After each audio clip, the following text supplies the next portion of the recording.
Well, it's 10:10. We got a few people on here. Let's talk airplanes, eh? So, I thought Greg Mekkes was going to be on.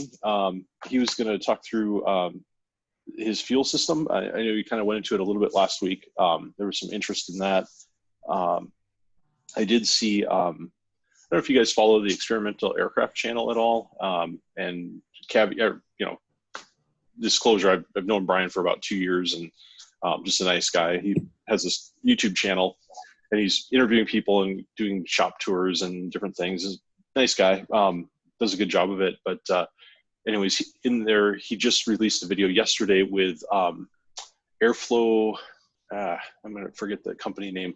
Anyways, it's about mechanical fuel injection, and it's about a 20-minute video or so. It's kind of interesting. I watched about the first half, and then I had to get some things done, so I'm going to plan on watching the rest of it later today. But anyways, that was kind of interesting, I thought. I'm really curious about with the engines, the RevMaster, why Dave and Glenn are recommending using the Zenith carburetor. I mean, it sounds like there's some simplicity about it and things, but what's why doesn't the RevFlow, or what is it, RevFlow, I think, carburetor? RevFlow. Why doesn't that? I don't know why they don't use that.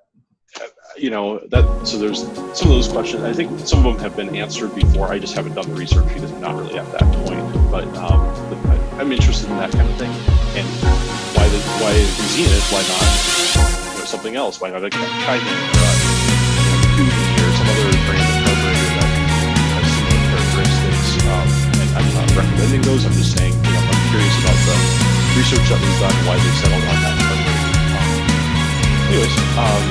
And then, so Greg will be on to show us his fuel system, kind of walk us through it.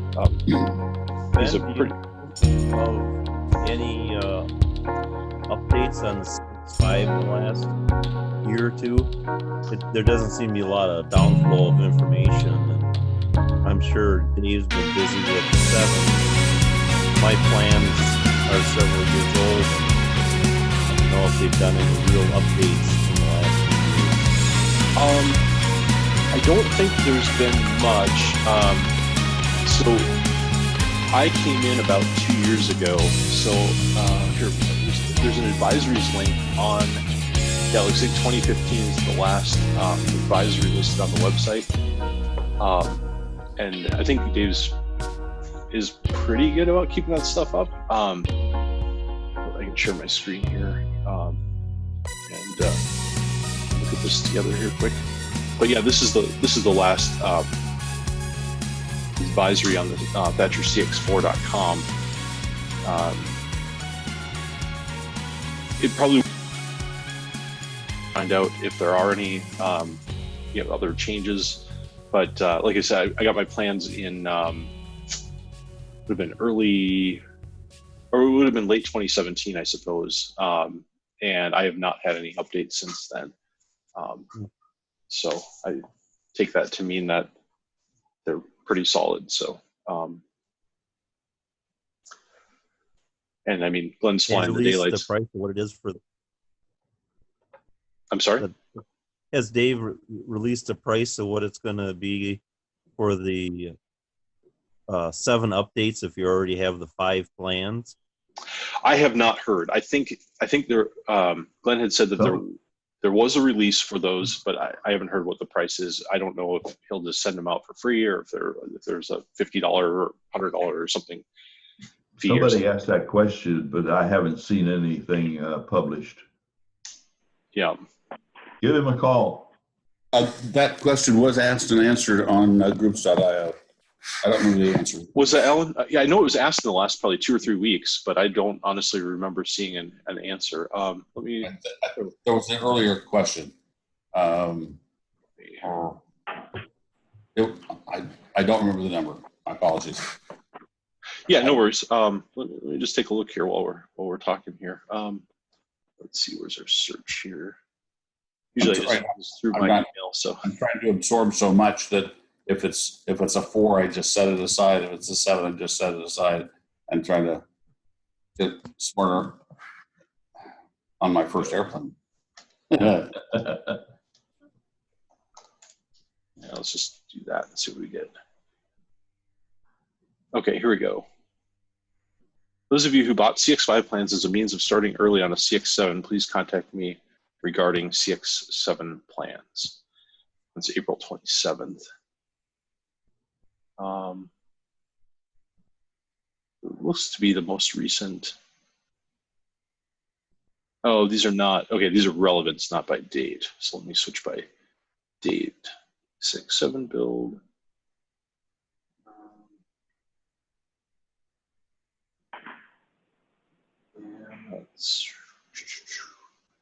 I was able to get on this air-to-air photos. I was able to get a hold of the man who had done the photos for the EAA magazine a few years back for the CX4, and so I'm going to get a copy of those photos. That'll be really good. They're beautiful photos.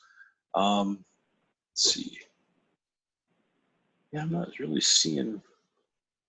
You're still in May. Yeah, the only one I saw was that April. 27. Yeah, I guess I don't really see anything from. Oh, here we go. CX7 plans. Oh, okay. Let's just. Excuse me. Take out my throat. There was one that was more recent than that. Yeah. Under that same thread. Under the same one from April. I believe so. Yes. Okay. When I clicked that thread, there wasn't any responses to it. It didn't look like. All right. Yeah, 25, 26, 27. Yeah, CX5 Head Start. So yeah, I don't see any responses to that one. So let me do this. Let me just respond to this and.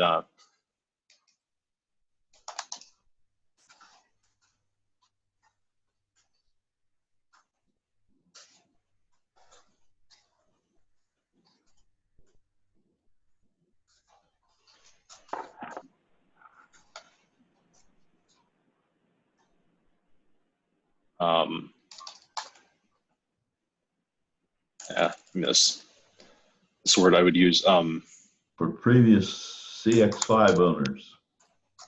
All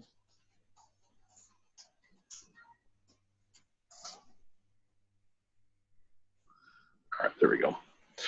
Okay, so hopefully we'll have an answer on the forum before long. So cool.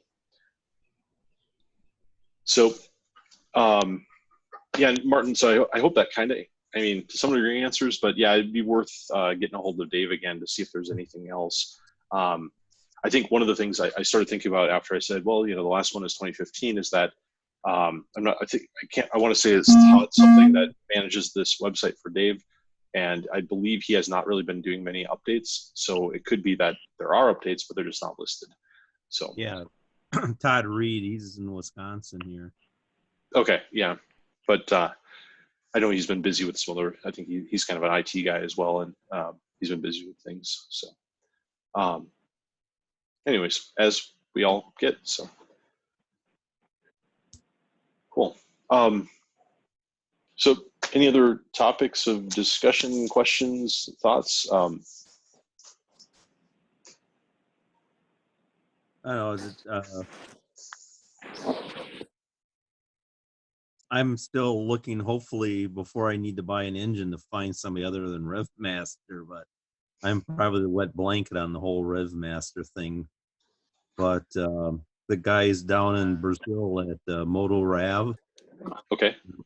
I've been talking with them for the last few years, and they're pretty much on hold. Oh, okay. On there, but that was the way I wanted to go. But unless somebody comes up with an alternative to the RevMaster, I already bought the cowling and everything, but and being older school, I still have bad taste from the days of the POSA carburetor, so I don't want anything to do with anything that has a slide carburetor to it. Gotcha. Okay. Over the years, there's been all kinds of iteration of the old POSA carburetor, and Happy Engines had their version, and Sonics has theirs, and I just know too many guys that flew with those different carburetors that had issues. So I want a plain old fashioned carburetor. And I think that's probably where Dave is coming from. He's just more old school. I wish somebody had a carburetor that actually had a mixture control on it. I'd gladly pay more money to get a carburetor that had mixture on it, but the Zeniths don't seem to offer that. What do you have any interest in fuel injection or not at all? If I mean the Motor Rav guys, they were doing all the complete FADEC. Oh, okay, And yeah. for what they were offering price wise, I mean, to me, it was a lot better deal than RevMaster. Oh, okay. And, if they would make their engine available, you know, I have a standing order. I said, you know, I'll buy the first one off the line if that's what it takes to get my hands on one. Gotcha. And just to go back to FADEC, that's full authority digital engine control. Is that right?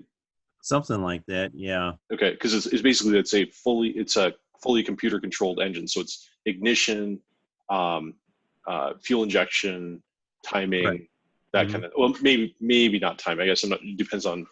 I guess ignition advance. I guess maybe more than timing. But. Yeah, in startup it has a setback, but they were using more off the shelf stuff. So Okay. you know, if all of a sudden something happens in Brazil, you can still get parts for various things. Yep.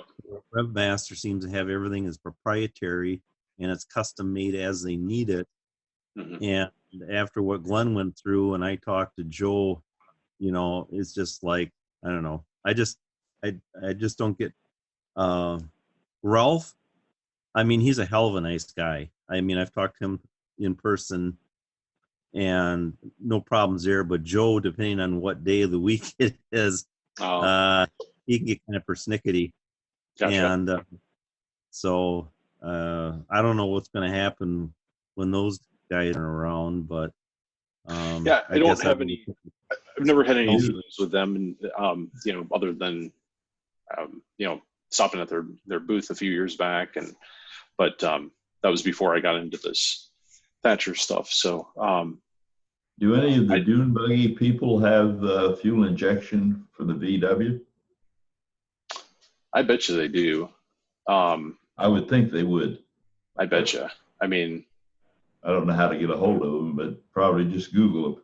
There's a lot of VW companies out there aftermarket for, you know, be drag racing or like dune buggies, off road, you know, racing or hill climb or whatever. So I don't know much about that world, but there are a lot out there. So it might just be a matter of calling them up and picking their brains. The reason I asked about fuel injection was like I said, there's this Experimental Aircraft Channel video that was released yesterday. And they were just going through a mechanical fuel injection shop, and that was kind of interesting. I mean, I don't know if anything would apply to the RevMaster, but just another option for that's mechanical. Otherwise, you know, maybe digital. But the other talking about alternative engines, there's so Sean Smith. He's been on the last couple of weeks. He's out in Sacramento. He's building the CX5, and he has an Aero Momentum engine, and that would be fuel injected. So that's a different engine. It's I want to say I don't know which model he has. It's either a 3 or 4 cylinder inline engine, anyways. But yeah, that'll be interesting to see. I'm excited to see how that one flies. That's a Suzuki origin, right? I think Aero Momentum, depending upon the size they use, I want to say like a Mitsubishi or Suzuki. Yeah, I think there's like the 3 cylinder might be Mitsubishi and the 4 is a Suzuki, or maybe backwards. And don't quote me on that. It could be something completely different. The Viking 90, I believe, is a Mitsubishi. Okay, all right. Maybe that's what I'm thinking of. That's an I believe. And I think all their larger ones then are Honda based, right? Yeah. Yes. Yeah. That's right. Yeah, But the larger one, it starts off at 130 horsepower. I think they have 110, but I think that might be the same as the 90. It might be No. I think I'm not sure that 110 is still sold. Oh, that's a good point. Yeah, I think they have the 130 is the replacement for the 110, right? As of like a year ago.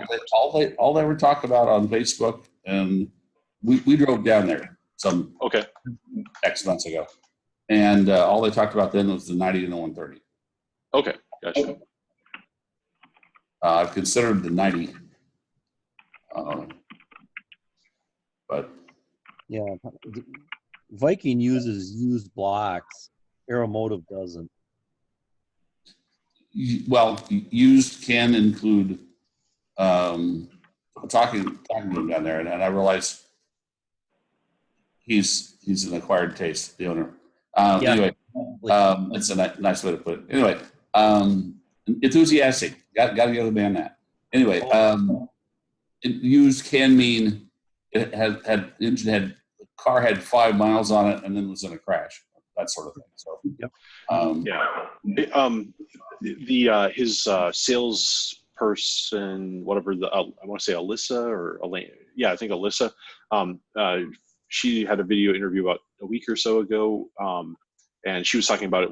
A lot of the cars will have 2 or 3 miles on them, and what they are is when they're shipped from Japan, they'll have shipping damage, and the insurance company for the carrier basically says you can't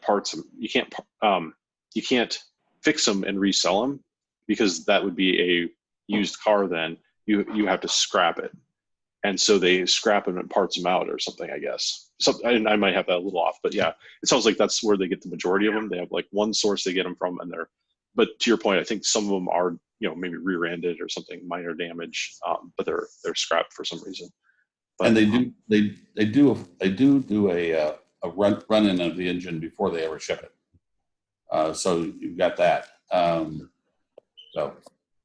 I think the one of the things with Jan is he had a Subaru engine business, aircraft conversion business years ago, and there's some issues there. So I would say, do some research. I don't know the man. I've never done business with them, but I definitely say, do some research, just like you would with Revmaster or anybody else. Heck, if you're going to buy parts from me, do some research on me, But yeah, I mean, definitely, pay attention to that stuff. For as far as that goes, the Vikings look really nice. I've seen several of them in person, flying and whatnot. I haven't ridden one, not because I don't want to, but I haven't gotten an invite yet. But I would have no hesitation flying in one, and that might be an option for the CX7 I'm building. That Viking or Aero Momentum are two that I've thought about if I decide not to go with a Revmaster. But yeah, definitely was hoping to look at engine options at AirVenture this year, but that's not going to happen now. So that's next year. Oh, I bought an AirVenture baseball because I now get to claim. What do you mean there was no AirVenture? I was there. You were there. I have proof. Exactly. Anyway, so yeah, I'm still maybe a year or so away from making final engine decision. I've been regarding water cooled, such like Air Momentum or Viking. Scratching my head trying to figure out the most efficient way to put it in radiators for that. But I think I can make that package more aerodynamic than the chipmunk jowls of a Volkswagen. Yeah. Well, they can position their engines 2 ways. So that's one advantage the Aero Momentum engines Right. have. Yep. Yeah, they've got what they call their low profile, which is a 70-degree layover, I think it is. So they can fit nicely. There's another engine that I've been hearing a little about lately. I know they used to be around years ago. Let me share my screen here again. It's Franklin is the company. Yeah. And yeah, they were in business years ago, and I'm not sure if it's the same company or a different one or what, but anyways. Yeah, they started remaking those probably 20 years ago or more in Poland. They bought all. Franklins were good engines. Yeah, so I'm not sure if there's anything that applies to our. So here's 125. Okay, so here, let's go to engine models. Yeah, Franklin's had kind of a bad rap years ago here because as a guy I talked to, I went to a seminar at Oshkosh years ago. If you take a Franklin engine to a Lycoming or Continental mechanic, the Franklin engines were built with a lot higher tolerances, and they needed more to assemble and maintain as far as overtorque and undertorque. Interesting. And a lot of guys, their mechanic would screw them up, and then they would blame the Franklin engine. Oh, I see. You know, and they were a very distant third place in the air-cooled engine market. Yeah, well, but they came stock in some certified airplanes. It seems like. Yeah, I don't know, your Stinson 108s, all your Stinson 108s had Simpsons. Franklin. Okay. All right. That's how I got involved with the Stinson or the Franklin engines, because a friend had a 108 and I was looking to get a 108, so I wanted to find out more about the engine. Gotcha. Okay. But yeah, I mean, this looks like it'd be similar to 0200, but 125 horse. But the nice thing, I mean, the thing I kind of like about it is you're running at a 2800 RPM. You're running a lower RPM in some of these. Yep. So that's what the Moto Rav engine ran. They were running in the 2800 to 6000 range. Yeah, that's kind of nice. But anyways, that might be another option to look at. More of a traditional aircraft engine, but I'm not sure what the price is on these at all. Let's see. I don't know if they have anything listed here. Let's go on this 125 here. Yep, under construction. How about this? Under construction. Okay. Well, anyways. I think an 0200 or a 0235 might be a better engine set, just because it's going to take a little more power to get the same performance as a 5. I would think so. I've talked with Dave about it, and he's thinking it's not. But I mean, hard time thinking. Yeah. This whole scenario kind of went in the early 80s. I was with the Vans in '82, and it was the same thing. He went from the 3 to the 4, and I was helped building one of the first RV4s. And then before he really got the 4 fully developed, he switched to the 6 and had the same issues with performance and everything else. So I'm sure Dave's going to find something, miles an hour on the 7 over the 5 with the same engine in it. Yeah, but then too, that with the 5 with the RevMaster, Glenn, swears up and down that it climbs like a homesick angel. So I mean, maybe it'll be fine in the 7, just not underperforming, but just maybe it'll be good, like a good solid. Right. Yeah, I don't think it'll be underpowered. I just think he's going to get the same performance. So, right. I think that if anything, maybe the RevMaster 3000 would be a better engine if you want more performance on the 7. It looks like nothing's going on with that right now, and I thought somebody had mentioned about that it was kind of a stagnant for now or something. So it has been for several years. Yeah. But has anybody explored the Wankel? Freedom Engines has the Wankel. I don't think it's out yet, but they have the prototypes, and they put 2, 3, and 4 Wankels together for different horsepowers.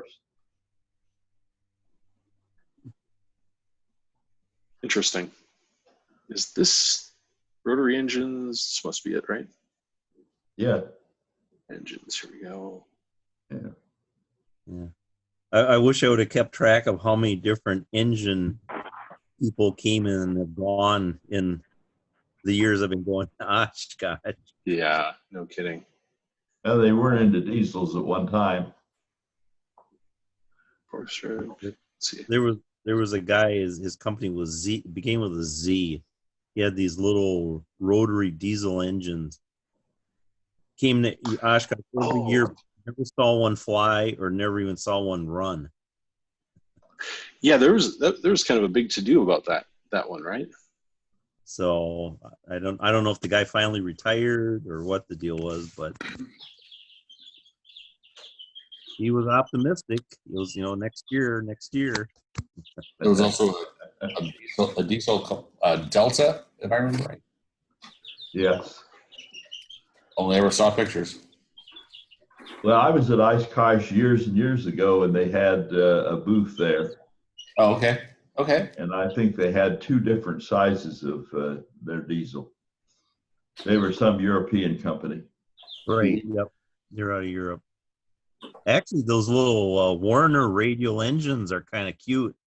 I used to fly a Twin Beach, and I like round engines, but I don't want to. Beautiful. Or if you want to do that, there's always Werner. As I said, the There we go. the Werner. Yeah. Hey, one other thought on the RevMaster stuff. I was just talking with Joe Horvath a few days ago at RevMaster, and somebody just mentioned the R3000, I guess. Yeah. The other little twist is the R2300 Turbo. Sounds like an interesting thing. Now I'm thinking of the Turbo more like a safety device for high density altitude, but just food for thought. Curious if anybody else has any thoughts on that twist. Yeah, I mean, if I lived in Denver, I don't really would have. I mean, or turbocharged engines. I used to fly a Skymaster with them, but in Volkswagens, if the people that are using the boost power at lower altitudes, I think are just asking for trouble. But if you have high density, I think they're definitely viable. That's really what they're for. So I'm about 5-hour drive from Denver, and that's something I've thought about a lot because I have family in California. I have family on the Midwest and whatnot. But I'd like to be able to fly out to Denver. I'd like to be able to fly out to Cheyenne, or even maybe go over the Rockies, and go over to Salt Lake City or something like that. And yeah, having, like you said, Martin, the turbo gets you that little extra ability there. So right. If you're using it to maintain manifold pressure and not over boost, Yeah, they're great. But the guy that get in trouble, the guy that over, and the VW engine just can't handle it. And Sonic's on that, and so have been other people over the years that their engines have come apart because they're continually over boosting until something lets loose. Yeah, a bit like overclocking a CPU. Yep. Oh, so, Yeah. So you got the Mohawk Arrow there on screen. I made initial contact. Is that the one that uses the Yamaha snowmobile? Yeah, there's a Yamaha. Was it Epix? Is the older version? The Apex or Apex and Apex, something like that. The Apex is like the 2008 and newer. Yeah. So they're about let's call it 2 to 3 hours from my house. Okay. So after we get back to normal life, let me rephrase that.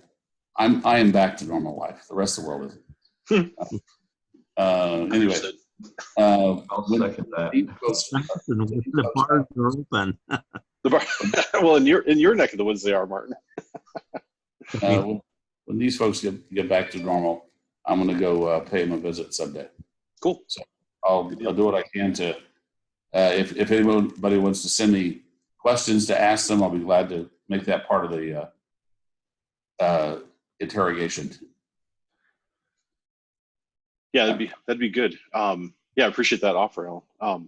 Yeah, I'm like I said, I haven't made a decision, but I'm kind of looking at all these different options, and because I'm making the parts and the kits, my intention was to either use the RevMaster and then make everything fit that perfectly and have a almost like a firewall forward, or maybe at some point actually a firewall forward kit to just plug it in and go, because we're kind of lacking that right now.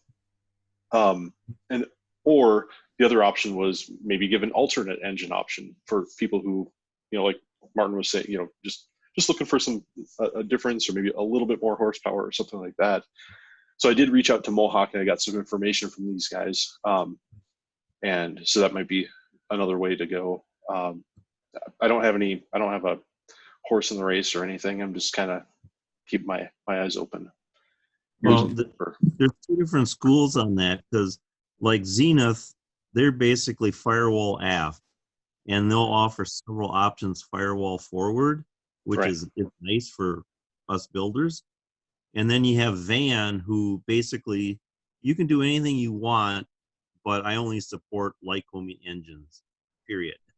Right. So I think Zenith is more geared, for us scratch builders and scroungers, and Van's numbers prove it that he's getting planes built and flying. Yep. But I think Van guys are more flyers than they are builders. And I was one of them. So yeah, I think you're pretty much on the money to some degree. I mean, there's 10,000, isn't it like 10,000 Vans designs flying? So I mean, they're definitely builders too, but they're not scratch builders for sure, right? So and the majority, a high percentage of those are quick built airframes.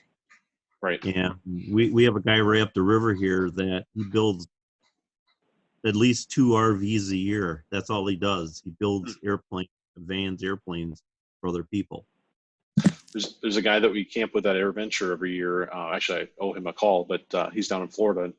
He builds an RV every 3 years or so, and then turns around and sells it. And he likes building, he likes flying, and so yeah, it's just what he does. So yeah, I mean, it's a different type of building, and I think if I were to back up 2 years and say I had 60-80 grand in the bank for an airplane, I very definitely would have probably ended up with the Vans, because they're really nice planes. They're proven.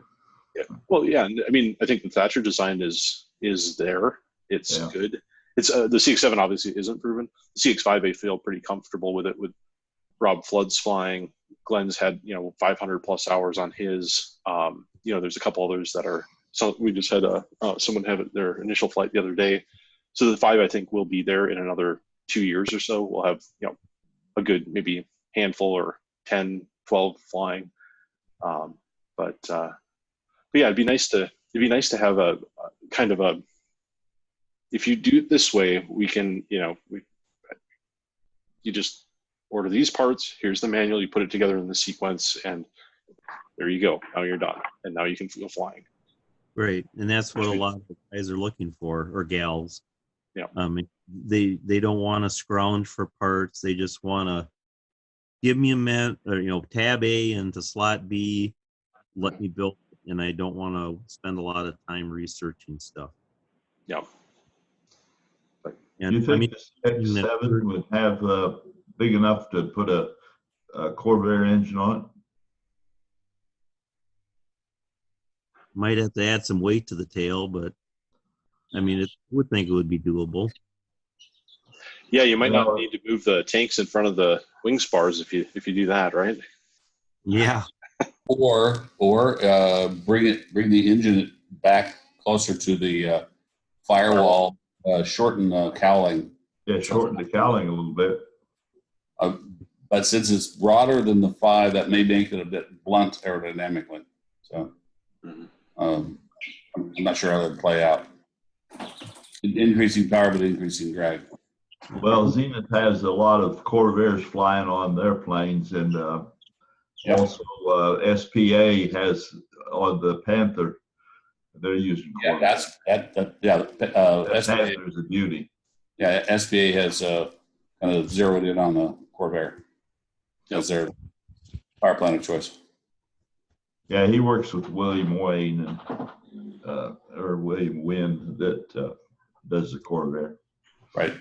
So okay, so I obviously I know Corvair, but I don't know that much about the engines. They're all 6-cylinder, right? But they Yes, had two different ratings. Was it 2 different horsepower ratings or something? Yeah, different displacements, but Okay. 600. Okay. Yeah. I mean, if you got money to burn or you want to spend, I mean, the UL engine is out there, but you're going to spend 25,000. Yeah, Yeah. exactly. Ernie Martin's got a UL 250 in his CX4, and it apparently really performs. Oh, wow. But that airplane is kind of that's Ernie's. I won't say his entire life, but it's a good portion of his life. So he's got a very nice looking airplane. Yeah. Ion panel. I was going to jump back. There was Alan, you'd posted in the chat a question about the remote mixture control. Martin, I think that you were talking about that on the Zenith carb, that you wish that they had a remote mixture control. Right. Can you talk about that? I was the one that posted the reply to that. Harold, can you hear me, Ben?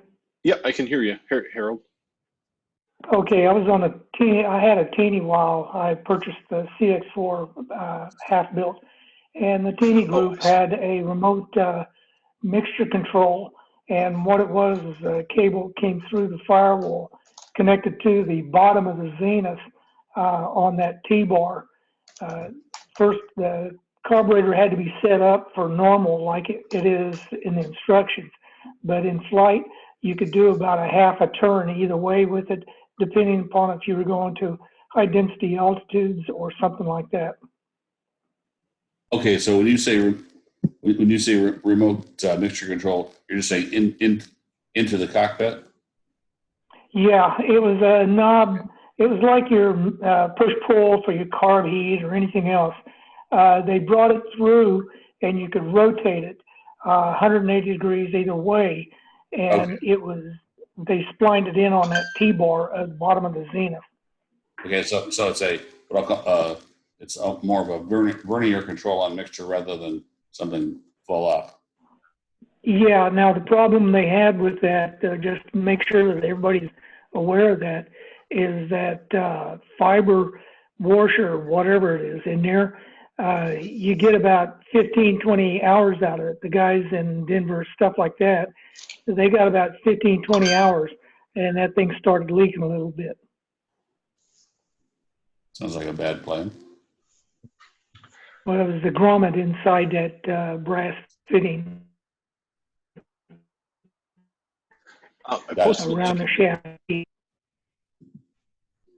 posted a link in the chat to a forum post by Mark W. I'm not sure who that would be. Says he has a Thatcher CX4 and he made a remote mixture control apparatus for his Zenith carb.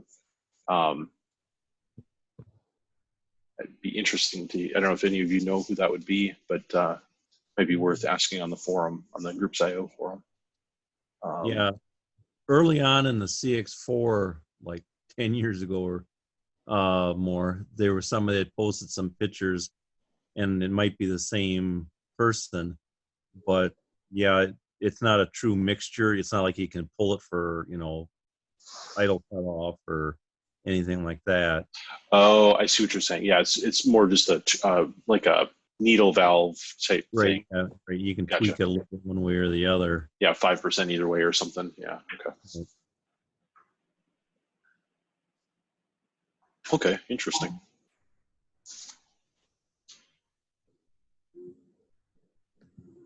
Yeah, I'm sorry. I thought that was Martin had mentioned a mixture control before Harold, and so I was thinking of that. I didn't realize that you had posted that in the chat. I went right on past that, so sorry about that. Interesting. I see Greg's on here this morning. Greg, do you want to walk us through your fuel system testing that you were doing? You kind of showed us a quick view of it last week. Yeah. I wish I was sitting right next to those components like I was before, but I mean, the video is there. There were 2 videos that I put out there. One was just kind of the whole system just kind of panning across it, but I tried to essentially mimic the fuel system in the 7, and really only the electric fuel pump portion of it. So basically, where the one video starts out, you see it dumping over into a bucket, and then back from that, you've got a ball valve to back pressure the fuel pump, and then a pressure gauge, and then it goes back to the facet fuel pump. And I put a little fuel filter in there, and I had a bucket with a fitting in the bottom, and that was essentially my fuel tank. So I was able to develop the flow versus back pressure to the fuel pump curve, and quantify the operation of the facet fuel pump. And that was basically the gist of that. There's a second video that shows because I was using all clear tubing to do this, you could actually watch the pump in operation. So there's another one that covers a hypothetical, really fictional scenario if you only were using the facet fuel pump and an engine-driven pump was, failed or out of the equation. I don't have a check valve in it like in the real fuel system, but if it sucked the tank dry, what does it look like with the fuel flowing through there? And what that looks like, and then I quick dumped a bunch of fuel back in that bucket, and it would be the equivalent of switching back over to another tank. And a little facet fuel pump does a pretty good job of drawing in the fuel. Once there's anything there, it really just tries to, it uses the term self-priming, and that's true. It's really kind of interesting to see that in operation. So that was just kind of unit test on the pump, and that's sort of what those 2 videos are. So hopefully that sheds a little more light on kind of what was going on. Yeah, it was good. If any of you guys want those videos, I think I post a link to. I think you sent out a link or something, right, Greg? Yeah, there were two links. You could download it from like a Google Drive location. Yeah. Okay. I can dig those up and attach them to the video, the YouTube video or something here. So. Yeah. The interesting thing about that, I was looking back at the data that I got for fuel flow rate. If you back pressure that facet fuel pump to about 1.5 psi, that's about exact. That was given about 16 or so gallons per hour. About the need with the original RevFlow carburetor, on the RevMaster engine. If a return line with back pressure to 1.5 psi, you'd be a nice multiple of the fuel flow needed. But the plans are to lop that off and go with the Zenith carb, and that the engine-driven fuel pump would be a whole nother variable in there. And I would bet that was the trouble originally with trying to get the RevFlow carburetor going, is the output of the engine-driven fuel pump, and the facet were maybe trying to push it on different pressure levels to feed that thing. And I'll bet that was an interesting little pressure fight, if you will. Yeah, it could be. Interesting. Glenn had posted about that. I'll use the word problem of one trying to fight the other. So you wouldn't have, you do your best to not have both operating at the same time. Right. And I think that's that check valve that's in there, so that if the engine-driven fuel pump is active, it would be pushing fuel to the engine. And then if that were blocked or not flowing, then with the facet fuel pump on, it would overcome a non-existent output from it and then begin pushing it in. So yeah, it wouldn't fight each other. Anyways. Yeah. Very good. How many amps does that facet pump draw? Do you know? You know, I'm not positive offhand. I had the data sheet for the thing. I just had no car battery that I tapped into with a fuse and a switch. That's a good question. I wouldn't think it would be too much. No, I don't think it is. 2-3 amps, maybe 4. Yeah, I mean, it was. I want to say they recommended. Oh shoot! You know what? I'll continue the conversation. I'll run up there and check what size fuse I at least put on there. Oh, there you go. Yeah. Yeah, and because I know it was like, right at sort of the recommended level. Let me go try to do that. Continue on. Gotcha. I'll be back. Okay, cool. Good deal. Guys, I got to bail. Thanks for the morning. Anything that's I need to pick up on, I'll catch you on the record. Cool. Sounds good. Yeah, I think I'm gonna probably cut out in the next 15 minutes or so, but yeah, we'll continue for a few minutes. Good to see you, Alan. Yeah. Take care. So speaking of amperage and wiring electronics, so what are you guys using for? What's your go-to source for wire for wiring your everything from lights to avionics to everything? Are you just going straight through Wix or aircraft spruce, aircraft vendor, or are you going to another source, DigiKey or something? Or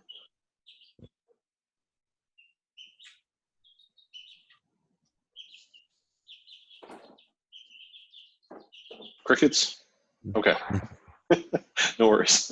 I just happened to think of that. I thought, oh, where do you go to get wiring for this stuff? I know my dad's been buying from aircraft spruce, but wasn't sure if anybody else had any other thoughts or ideas. Haven't got that far. Yeah. And You and me both. So hopefully before too long. But Just a word of, can I inject something here? sure, Harold? Yeah. I found out with mine, the first Hummel engine, that I had arc over both in the alternator and in the ignition wires.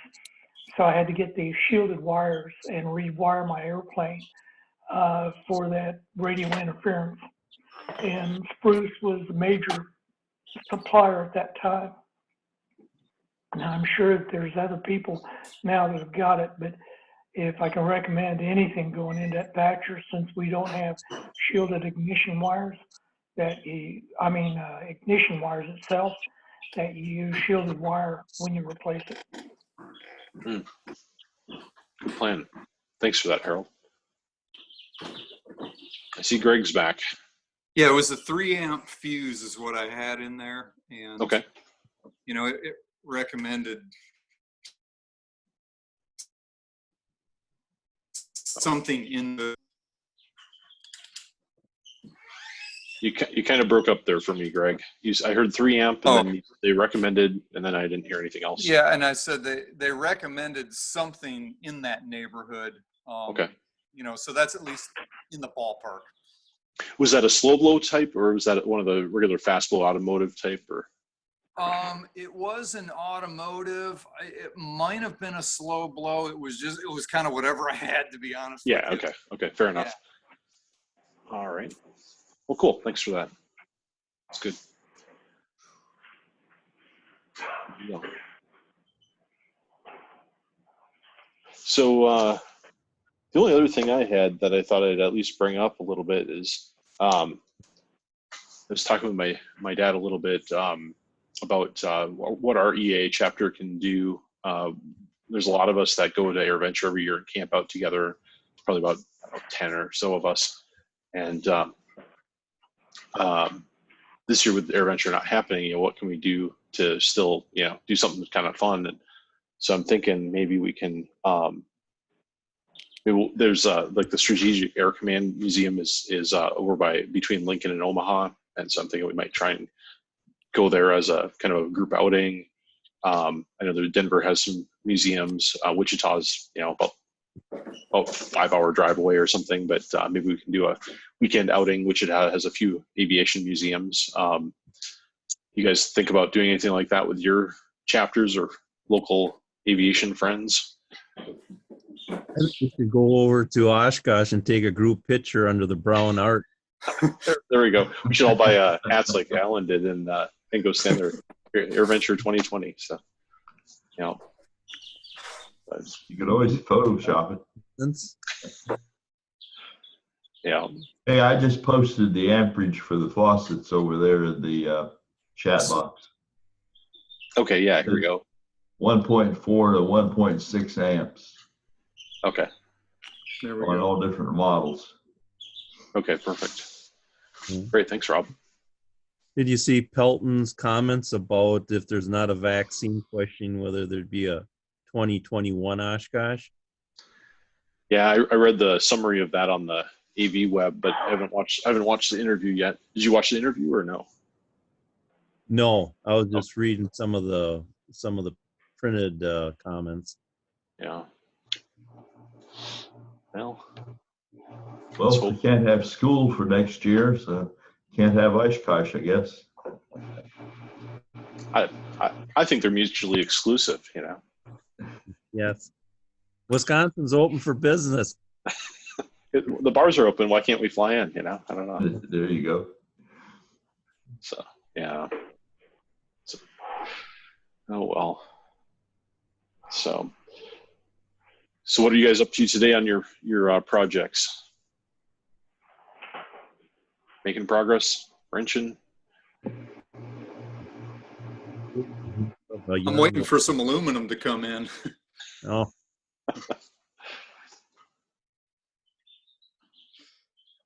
I bought my aluminum in bulk through work, so I can probably build a couple airplanes. I love it. It's not a bad thing.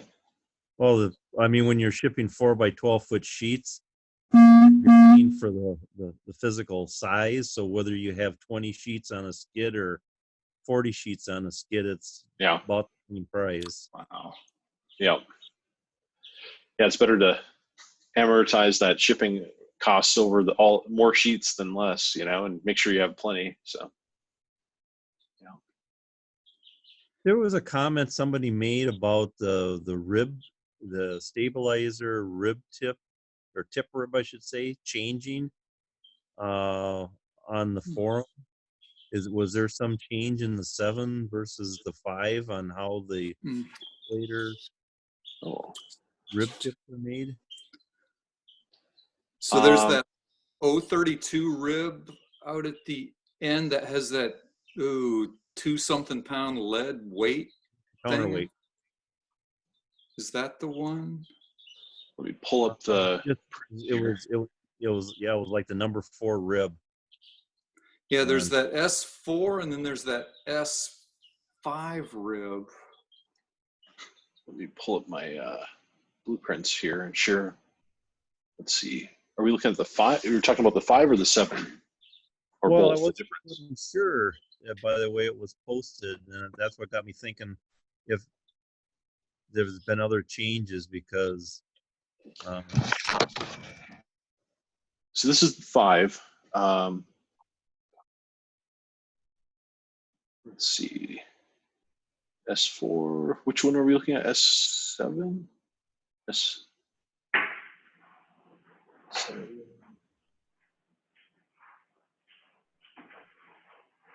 1, 2, 3. 4, S5. Let's see, this is just the elevator. Okay. Yeah, I'm not seeing a 7. Did you say 7? Is that right, Greg?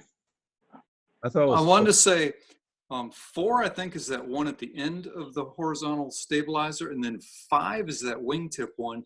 And then in that rib drawing up there, it's kind of a composite of you see that where those 2 bend over tabs are in the middle.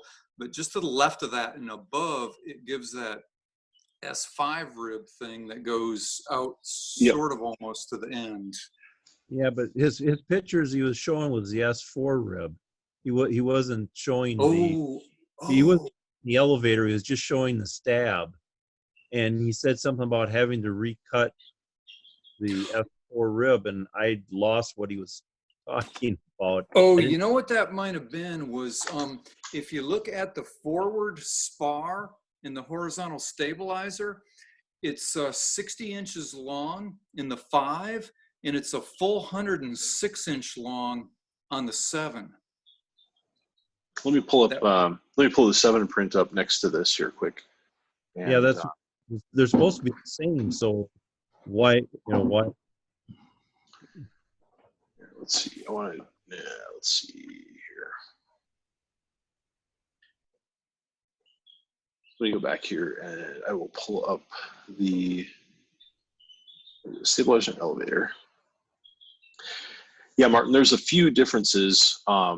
So David said that the 5 and the 7 were going to use the same wing and the same tail section, but there actually are some differences there between the 5 and the 7. Yeah. I mean, in my field, anytime there's a change or inconsistencies, that's a red flag. And if he changed it on the 7, then maybe we should be doing it on the 5. Yeah, exactly. I think there's a few things that I think were done on the 7 with the wing. Like he has a the main section of the wing is the wing is about 12 feet long. There's a tapered tip that's 4 feet long. So the main body of the wing is 8 feet long. On the 5, it's one web. On the 7, it's drawn as 2 4-foot sections spliced, or roughly 4-foot sections spliced. So I guess it's one of those. I think some of it's done to make it easier to ship materials, to build, that sort of thing. But on the other hand, I don't know that. Let's see, vertical. Here's stabilizer and elevator. I don't know that. Yeah, so this is what Greg's talking about. This here is drawn as the full width. I guess I'm not seeing 106. Yeah. Now you notice in that drawing below it, it shows a 60-inch right here bar, but in that plan view, it's the full 106. Full, right. So did you actually talk to Dave about that, Greg, or no? I did, yeah. And it's the 106, and he's okay. making a few tweaks to some of the drawings. Now there's one other little. This is the thing I was texting you about, Ben. There's another little subtlety lurking in the details here, and that is the recent mailing that Dave sent out said that due to the potential unavailability of 1/16 inch thick angle for the 3/4 and the 1 inch angles, it's acceptable to substitute 1/8 inch angles. Now, if you look at the region of the spars, so that would be like right here. Yeah, the 18-inch long 1 inch angle, and on the forward spar, there's a 14-inch long section of 1 inch angle. If you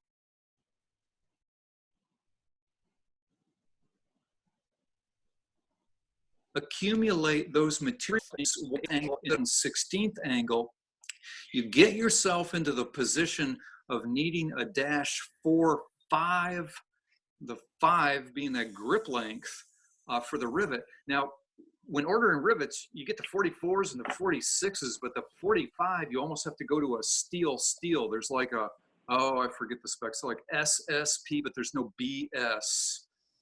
P, it's that B that's the aluminum main head, so you end up with a steel, or heaven forbid, there's Manel ones, but I'd never want to drill one of those out. So you end up having to you need like an extra 0.43 of thickness, which would be like 3 0.20s, or I just got some 0.5, but and that's got to be 18 inches long and 14 inches long on the front one to get up to the 46 rivet length. So I don't know, I guess my horizontal stabilizers will be ridiculously strong. I got the 1/8 inch angle and an extra 0.5 in the middle to get the rivet grip length. But those were Yeah. some of my discoveries. And Greg and I were talking about that, and the 1/16th, like I had just ordered some of that, I don't know, what, 4 weeks ago or something like that, and Yeah. had no issue getting it. And Greg made a comment about that it's not available. I'm like, what? No, here's the part numbers at Aircraft Spruce if you want to order it from there, or you can get it locally potentially. I've issues sometimes getting thinner wall stuff locally. Yes. Anyways. The stuff that's really hard to get is Zenith calls out a lot of 332nd angle in their designs, Oh. and that's really hard to get a hold of. But I've never had any problem getting a hold of 16th or 1/8 inch in 6061. Yeah, you'd almost have to buy a sheet and then bend it or something. Yeah, I mean the Vans tails, everything, it's all that those spars are all formed. Yeah. I think the thing with this design, you could probably do that if you did the FAE for structural strength and everything. Dave's going to frown at it, I think, because that's not his design. But you could probably figure out what would be equivalent. The thing I think that Dave was going for is not having to have a 8-foot heavy duty sheet. That's exactly it. Matter of fact, if you look really close at those spars, the 106-inch one, it shows it made of two 53-inch pieces, so that you could use an 8-foot piece and cut those.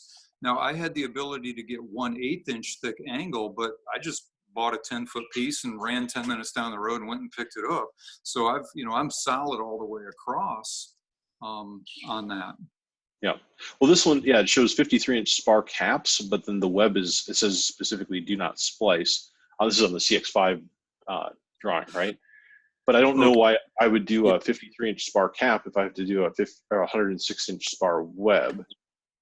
Right. I mean, I don't know. To each their own. That's a major change. So what I want to know, I guess I'll have to call Dave, but if he felt compelled to change the 7 to a full length forward spar, that should be sent out and be a change on the 5s too. I would kind of think so. So like Greg said here, it says 60-inch spar caps for the front spar, but it's drawn as a full 106 length. I don't think up here it says anything about that, but on the CX5 you can see very clearly it stops right here. Yeah. And down here it says 60-inch spar caps. So I think it's worth having that discussion. And it sounds like, Greg, you already had a discussion that the 7 is supposed to be 106 inches on the front. Yes, that's correct. Yeah. So yeah, actually, I'm going to take a note about that and just. So then that S4 rib then has to either be in 2 pieces, or that front spar has to stop inside of the rib. Yeah, something's got to give on that. That's true. On the rib, let's see here. Let's see, there's the center rib. So that's S1, that would be right here. And then S3, where's the S3 rib? Yeah, so S3 is already drawn as a partial. On the 5, wait, is this the 5 or the 7? This is 5. That's the 5. Let's go over here to the 7. Is it the same thing? Yeah, so the S3 is drawn as a partial, so you wouldn't actually have to end it. S2, let's see. Where's the S2? Oh, S2 is only in the middle there. So yeah, so there's not a nose rib per se at this location, the center, or the other S3 location. I'm putting one in. What's that? I said I'm planning on putting one in, and my wing ribs, I'm going to have a full nose, not to just straight cut off like Dave shows them. Okay. Because every plane I've worked on that's been that way. So. The fuel tank ribs will be that way. Yeah. So on the 7, I don't think I've scanned that in yet. Yeah, I don't have the fuel tanks. I don't have it scanned in my computer, so I can't share it right now. But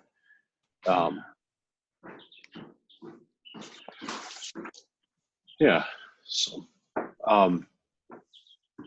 anyways, yeah. The other thing, there's a few other differences, but if you look at the, let's see, main wing, no, that's ribs, sorry. Wing assembly, here we go. They're on the 7. So it's basically the same drawing as the 5 with a few variations. Let's jump over to the 5 and we'll compare. Wing, let's see, wing assembly, here we go.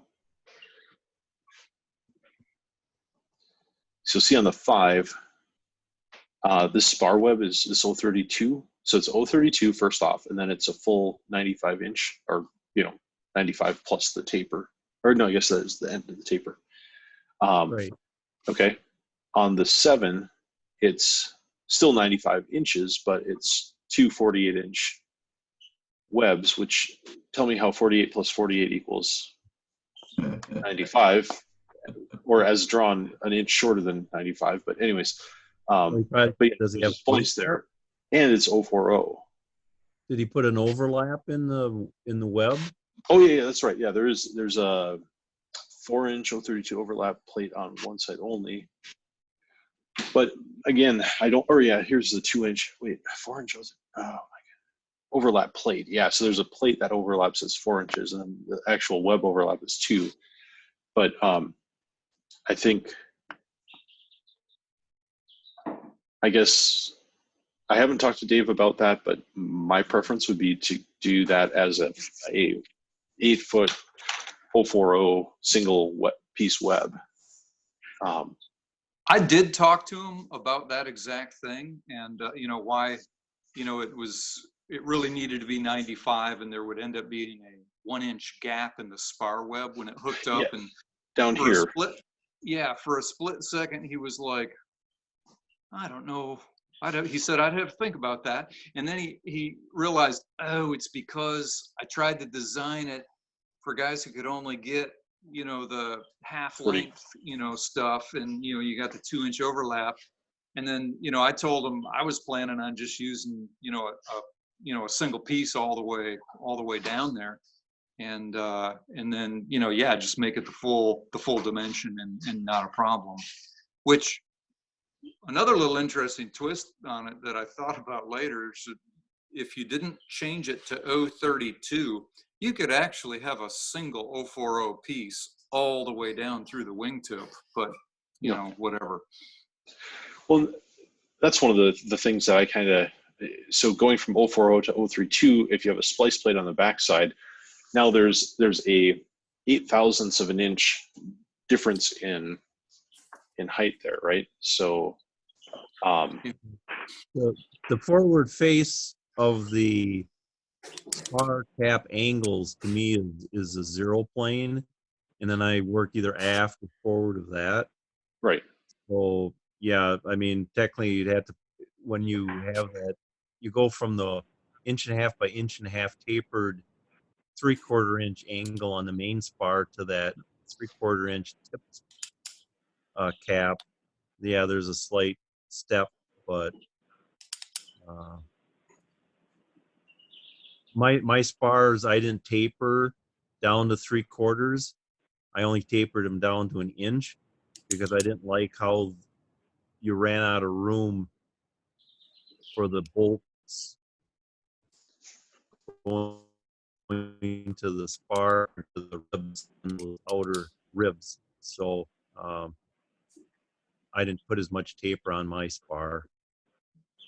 Okay. I mean, it's a few ounces, if that, of aluminum, but I wanted to have more meat around those bolts. Right. The other one that is interesting. So yeah, here you can see the center section is 59 inches, but the other one is, if you actually look at the center section spar, well, yeah, actually we can look at the spar first and then the ribs. What you'll see is that there's only a couple of intercostals here. There's these 2 center ones, and then there's the, let's see, where are they? Right. Let's say it's like right here. Not picking it up though, for some reason.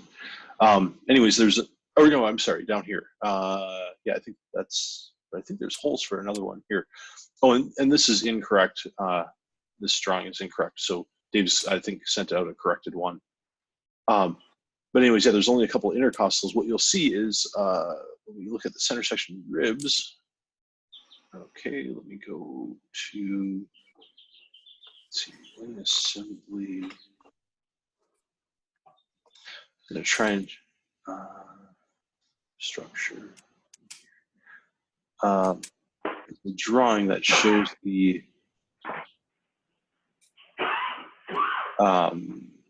seat floor side panels now. I'm having a hard time seeing where it is. Speed brake, is that it? This might be it.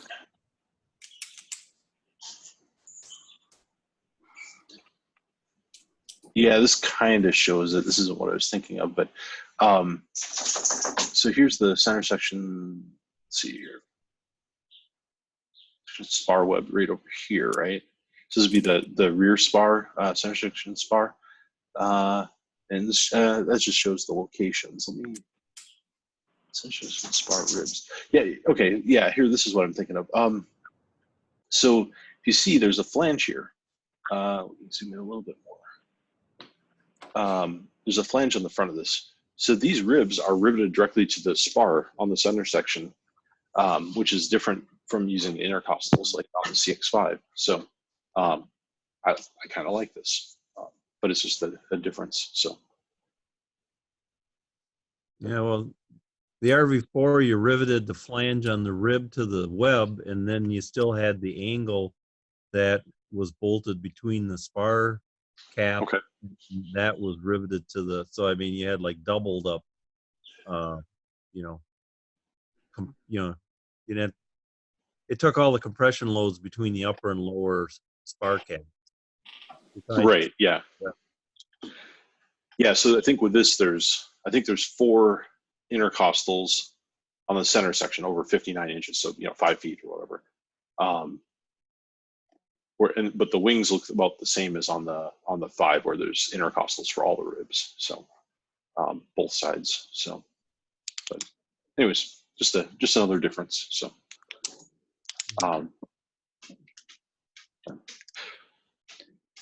well, guys, I see it's about 11:30 are getting on there. I should probably get off the call here. Greg, did you have something?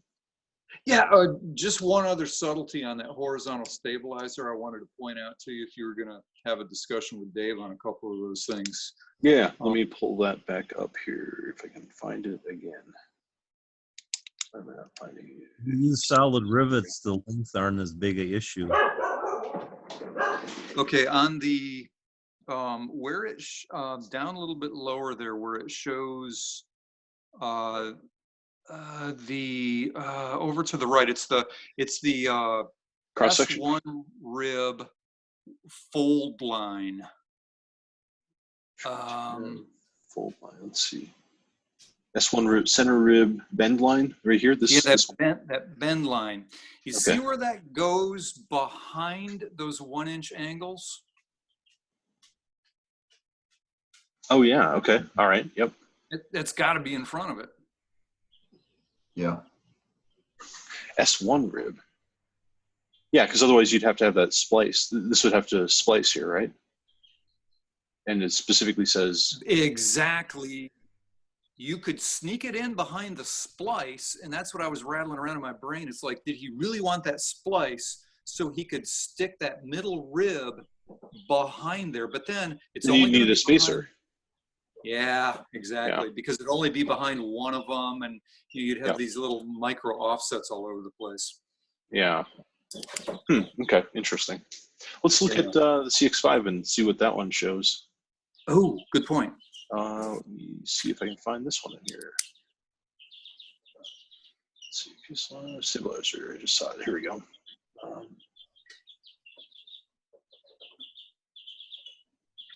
And there's a couple of guys. Yeah, see, this one shows it in front of it. Okay. Okay.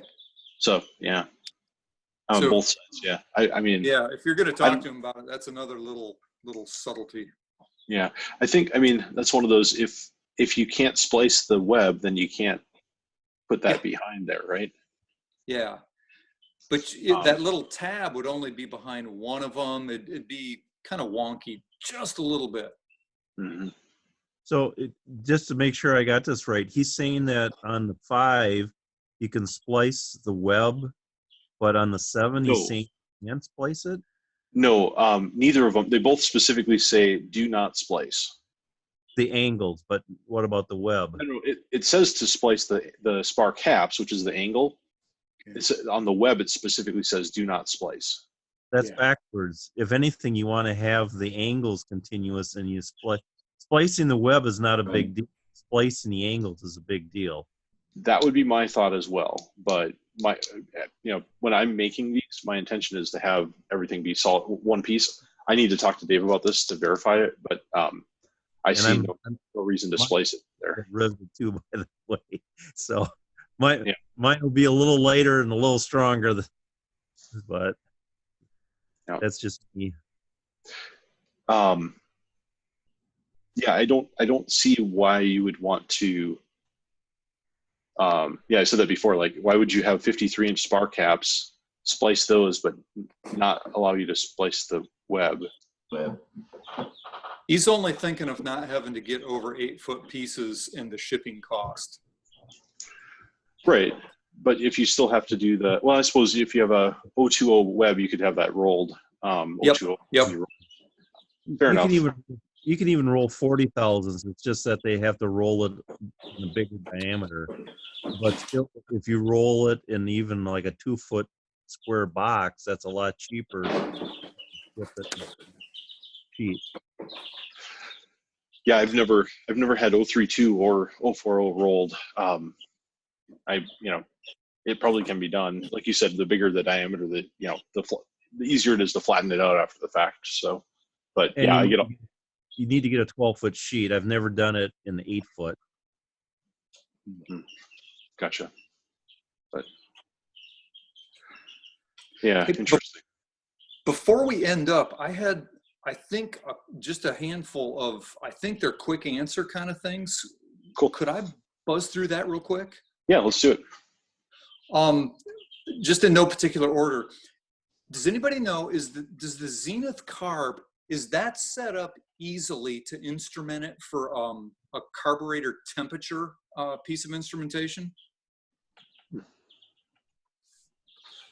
On this thread that I posted down in the chat, partly inspired by the March Kit Planes article on the Ballinger AF monitor, blah, blah, blah. Okay, this is air fuel. Okay, yeah, this is not the same thing. I was thinking that was. I gotcha. Okay, all right. I don't know. I okay. simply don't. All right. What have you guys found to be the best way to flange the rib lightning holes?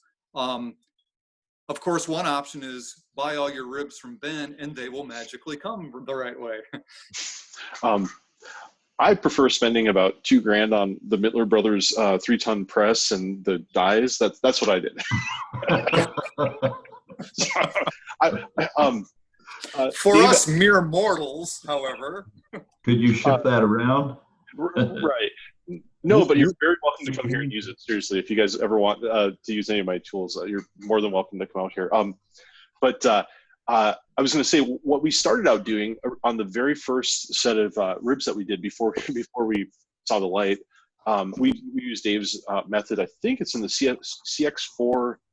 I don't think it's in the new construction manual, but in the CX4 builder's manual, what he shows is I'm trying to multitask. I'm never any good at that. I think it's the CX4 builder's manual. He shows the basically cutting a circle out of MDF, like maybe stacking 2 of them, cutting cutting a 35 or 45 degree angle. I don't remember what he specifies. I think 35 is the accurate one. And then basically just sliding it into your hole and pounding it. Sonics used to sell a pair of 3-inch and 4-inch, they're like ABS plastic dies. They do still have those, yes. They don't. They stopped selling about a year ago. And they said that they the manufacturer expense is too high. I actually have an plastic injection molding machine, and at some point I intend to try and make some of those because it seems like something that people want. But I simply am not at that point yet. So Would be good. Gotcha. What have you guys found to be the best form material?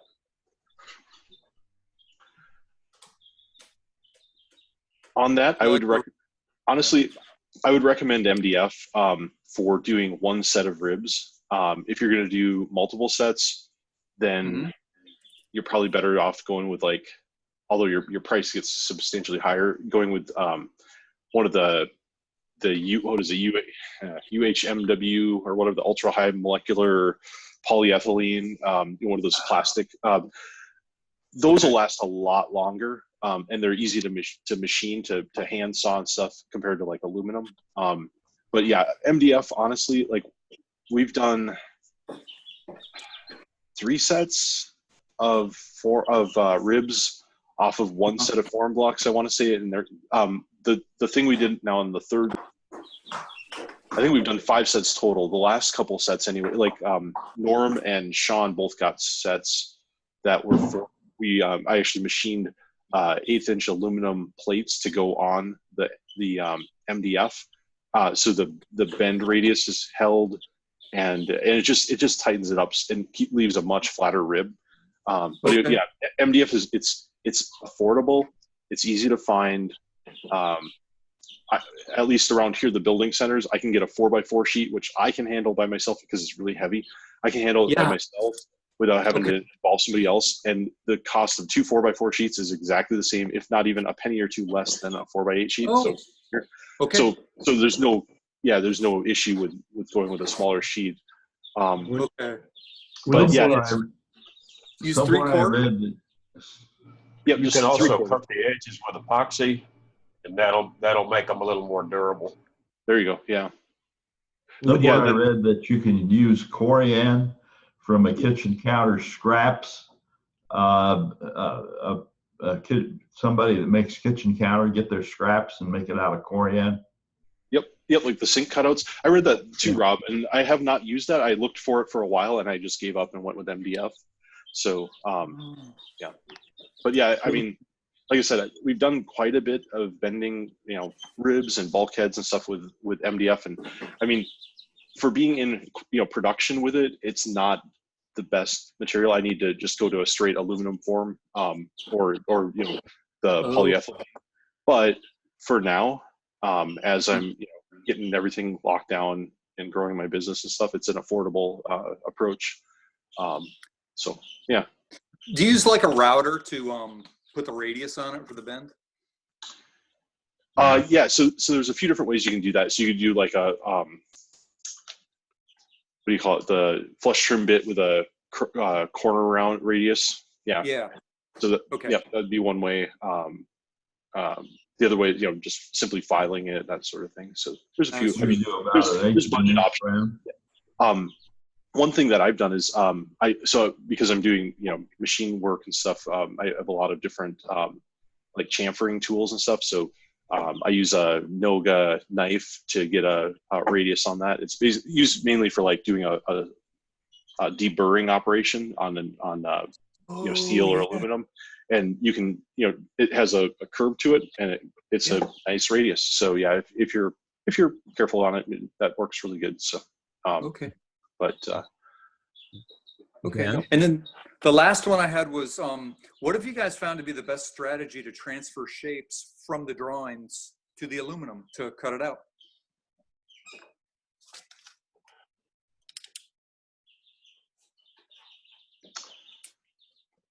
So my method, which, but so obviously, I think last week I just kind of shared how I do. I get the drawings scanned, pull them in, have a dimensional reference, pull them into CAD, and then redraw them. And then I cut them on my CNC.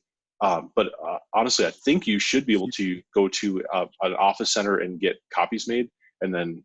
But I'm not sure how. I don't know if you. I haven't done it, but I was thinking, you know, I think 3M has like Super 77 glue. There's like spray adhesive glue that you can glue it on, or I don't know. I'm not sure what the best way is, but yeah, I don't know, Rob or some of you guys, if you have experience with doing it, that would be more appropriate. Old school way of transferring drawings like that is to just tape the original drawing down and just use an awl to point out the various points on them and just connect the dots. It's kind of slow and archaic, but you don't have to worry about any dimensional changes, anything like that. Okay. Yeah. I've heard of, I think for sewing, my mom used to have this little wheel she could run across that would poke little holes. I don't know if you've seen those. And I've heard of people using it, or I shouldn't say I've heard. I've seen like videos of people using something similar. It must be pretty sharp though, so you could maybe trace the outline of something, and then they put powder down or something. Talcum, chalk. Maybe that's what it is. It'd be kind of similar to that owl. Yeah. I don't have experience doing that. It's just another thought. But. Okay. Ben, when you say MDF, you're talking about the solid brown. Yeah, there's MDO and MDF. Yeah, so I've been using MDF. It's a glued up like a really dense cardboard. Yeah, it's like I don't know if they call it fiberboard or whatever, but yeah, well, you're in Wisconsin, you have Menards around, so like yeah, Menards has it. They have MDF and MDO.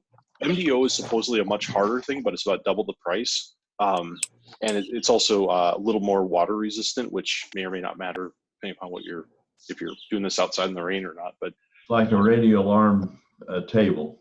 Yeah, exactly. Yep. So it's just it's a pretty common material. The thing I like about it is it's very flat and it's very stable as long as you don't have huge fluctuations in moisture. Like if you spill water on it or something, it swells up. So it's junk then. So there's some level of, you got to be careful to some degree, but I use particle board, Yeah. And honestly, yeah, that'd probably work just fine.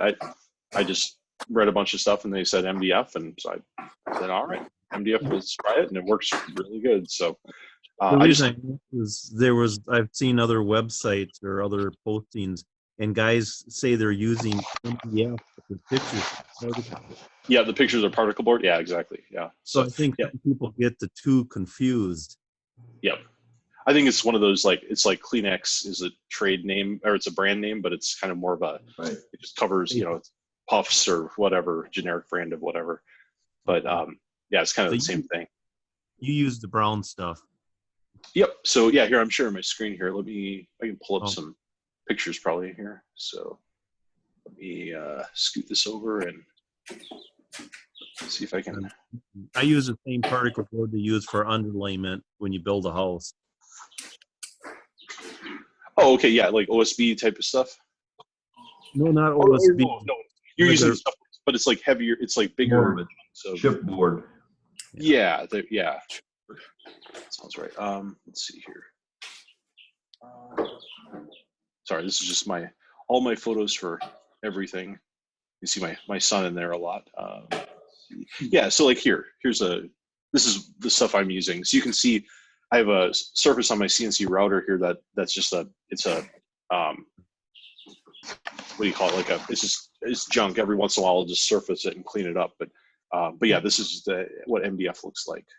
That's smooth and fuller than the MDF they sell around here at Menards. This is honestly, I either get it from Menards or there's another local chain called Builders here.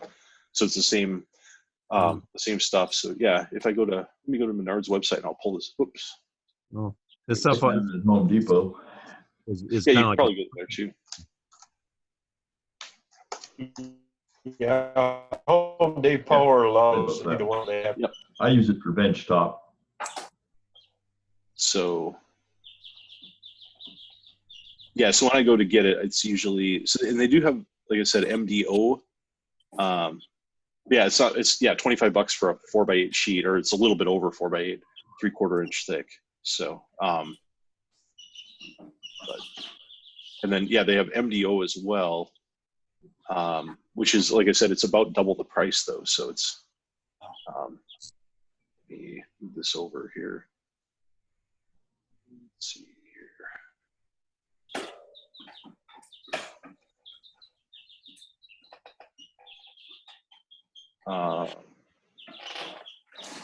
Yeah, so like here's a 4x8 of MDO. It's 57 instead of 24. So it's supposedly like a different glue or something, so it's a little more water resistant, and it's definitely a lot heavier. It's probably 15-20% heavier weight wise.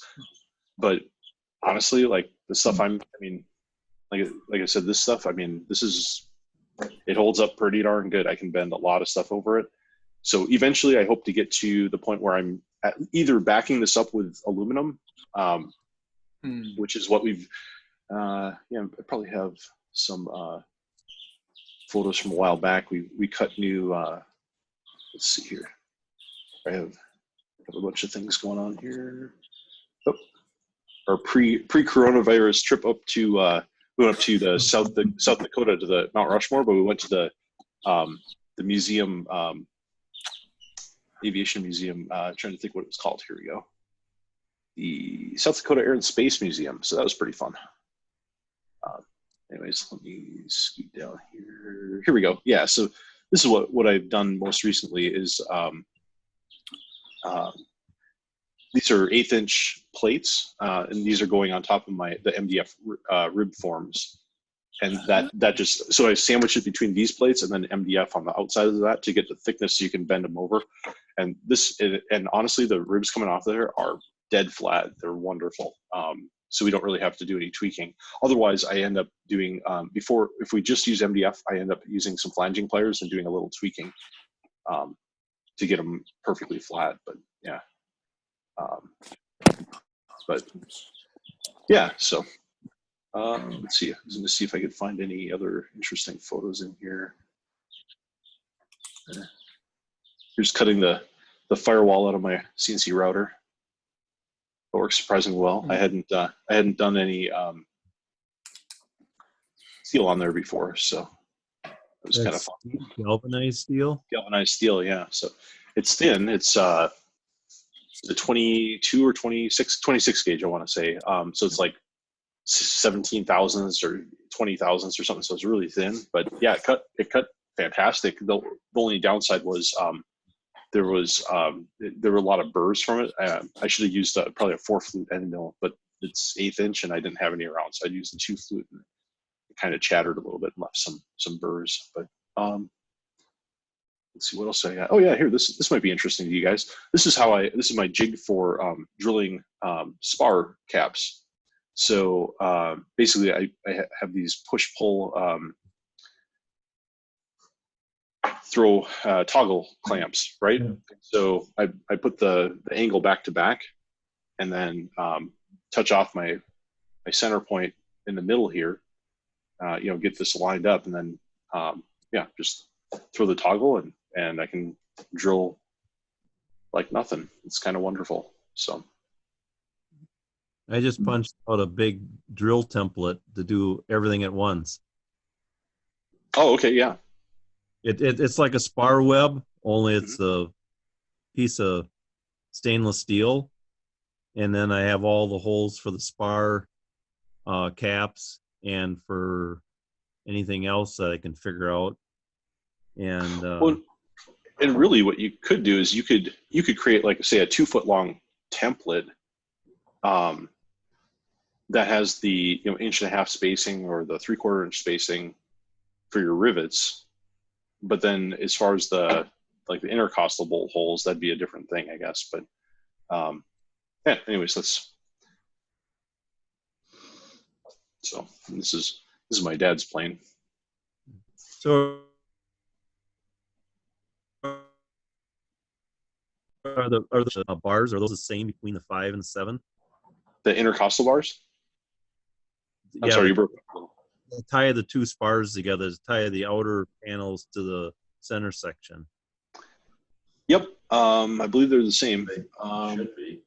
Yeah, because it's still a 7.5-inch spacing and everything. Let's go back here and just double check, but I'm pretty sure. What type So- of plane is that? Your dad's plane? He's making a Miranda. It's a here. Let me go carlsonskunkworks.com. Yeah, if you want to look at this, he's been building it for like since I was in my 30s. We'll just we'll just say. Last week. Yeah, this is his plane. He hasn't updated it for a while. It looks like. Oh wow, he hasn't updated it for a long time. But yeah, this is his plane. He's been working on it since 2007, I guess. Wow, it's a long time. But yeah, it's a Miranda. It's yeah, It's here we okay to go. take a long time. I've got some projects I've been working on since I had long blonde hair. Long flowing curls. No. Absolutely. Yeah, so basically it's like this. It's a LSA though. So